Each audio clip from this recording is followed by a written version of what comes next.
have through some specific action at local level to get incentives, and what are the advantages in terms of environment all around. So it will not be only the total cost of ownership to drive their decision, but it must be an overall picture of all the aspects that are affecting their decision. Going back to safety and later on giving some examples. So I would take the points already given by my colleagues. Basically, if you consider the high pressure storage system today of whatever it is, a 350 or a 700 bar, there are so many devices installed there just to guarantee the safety that you would not find these kind of devices on a gasoline or a diesel application. So there is a redundancy on these systems because we have to be sure that whatever happens, there will be one device operating to guarantee the safety of this. And we have to educate people to understand that this is already installed on their vehicle. Going to an example where this mobility is happening today, and why I mentioned that it won't be for private application at the beginning, but for some specific usage. Most probably, some of you have had the opportunity to watch the university games that took place in Chengdu last year. And what is specific and peculiar, that you could see people moving around with some funny and cute buses. They had a shape like pandas with their specific colors. I would say that all of these buses were powered by fuel cell. And in China, last year, they already got roughly 7,000 applications going around.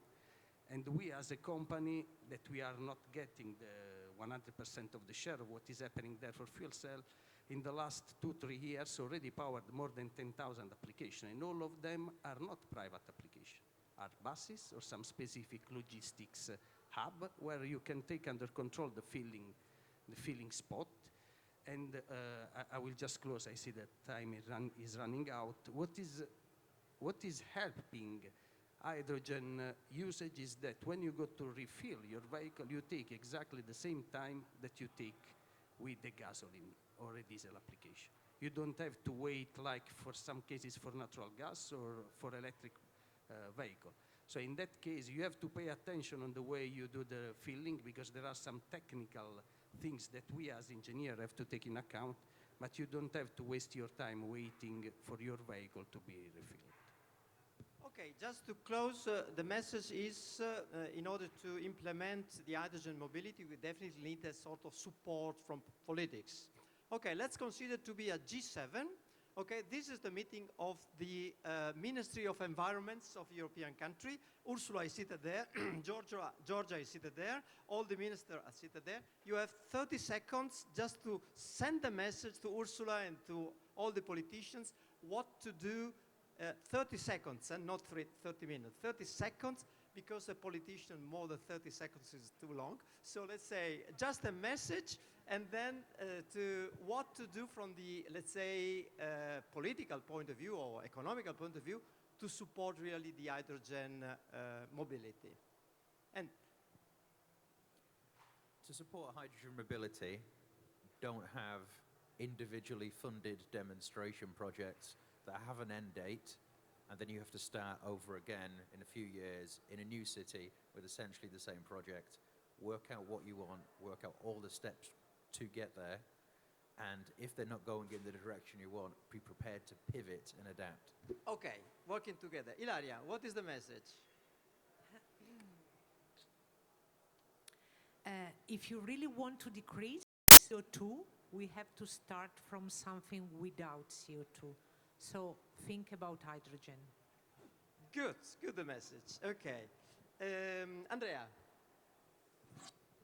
Message again is to operate together. So policymaker must not approach this big question around hydrogen as we have seen in the past, approaching by silos, but really speaking, so yes, synergies among end user, so technologies related, infrastructure, production. we well know today the situation we have with the CO2 emission standard regulation, with the silos approach, tailpipe emission only. Reality is more a bigger colorful, one.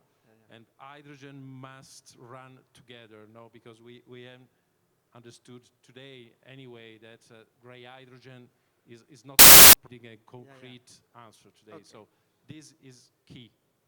Gianmarco.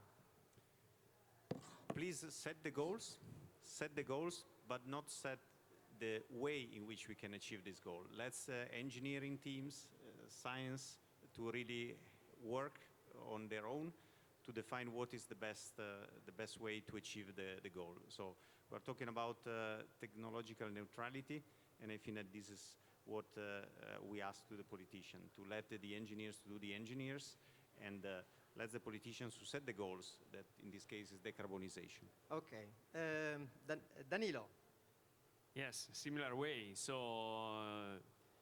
if we want to reach the decarbonization, let us to work on different technologies to achieve the goal, to achieve the target, and support all the technologies to reach these targets, and not only one, because this is the way we can spend correctly the money of European Union to reach the target of decarbonization. Thank you. And then Domenico, the message. I will buy everything from my colleagues. So I just add few more things, like a part of whatever we do for the environment and with the hydrogen, we do it good. We have to consider even the social and energy safety of our economy. And we can do this with the hydrogen because we can make it here in Europe. So the final message is have a clear idea what to do, be very pragmatic because we need to start from something. Please work together. Please have a look to the technician and then not only to the politics, because we need a contribution from different direction, but also have a look to the people that at the end will be benefit from that. So this is the message for all the ministers here. So thank you very much for attending this panel session. I hope it was interesting for you, and the goal was to bring you to the real life of hydrogen, and I hope that we succeeded in this stuff. Thank you very much.